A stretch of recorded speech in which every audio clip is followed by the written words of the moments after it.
Sila ang mga boksingero handang patunayan ang kanilang lakas. Ngayong Pebrero, Mark Magnifico magsayo. King Arthur Villanueva, ang WBO Intercontinental Junior Featherweight Champion. Genesis Azucar Cervania at ang WBO International Junior Welterweight Champion Jason El Nino Pagara. Pinoy Pride 29. Fists of Fury. Live ngayong February 7 dito sa Drone. Ang kwento mo, ibida mo sa Bidakam. Bubbly and very talented, yan si Jessa Joy. Kasabay ng pagiging isang cashier, she continued her studies and graduated in Canada. Now, let's see her fun world through her wonderful snaps.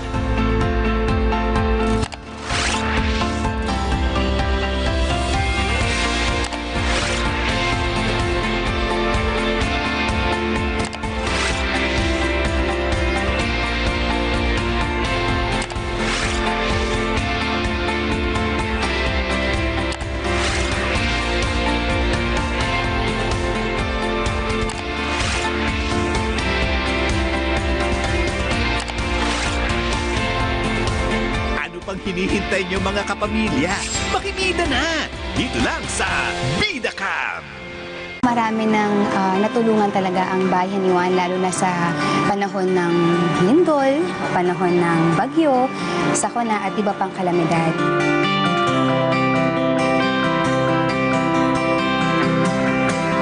Ang bayan ni Juan ay mayroong education and youth development programs, no, kung saan yung mga kabataan natin ay hindi na kailangang mamalimos.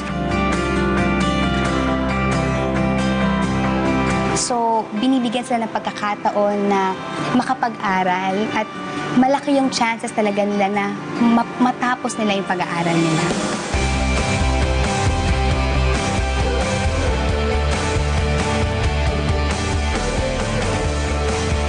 Wala akong balak makipagkilala sa kanya. Huwag mong ipagkait na makita ko yung anak ko. Artist daw si Teacher Maribeth. Kung sinundo niyo po ako ulit, papakilala ko po kayo sa kanya.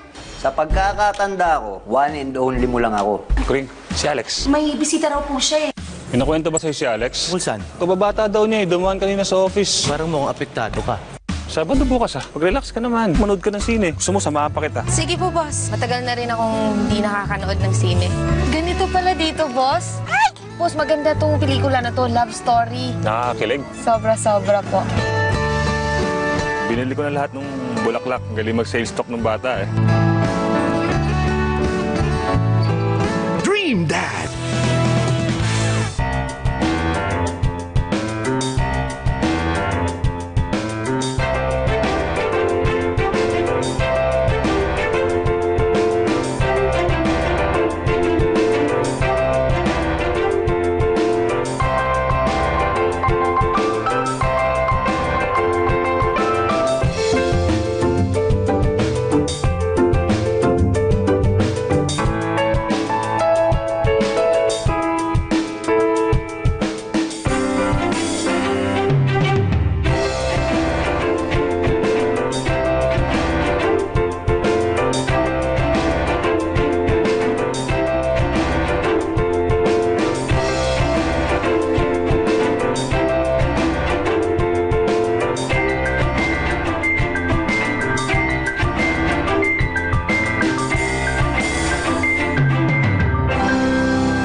May reunions ba kayo?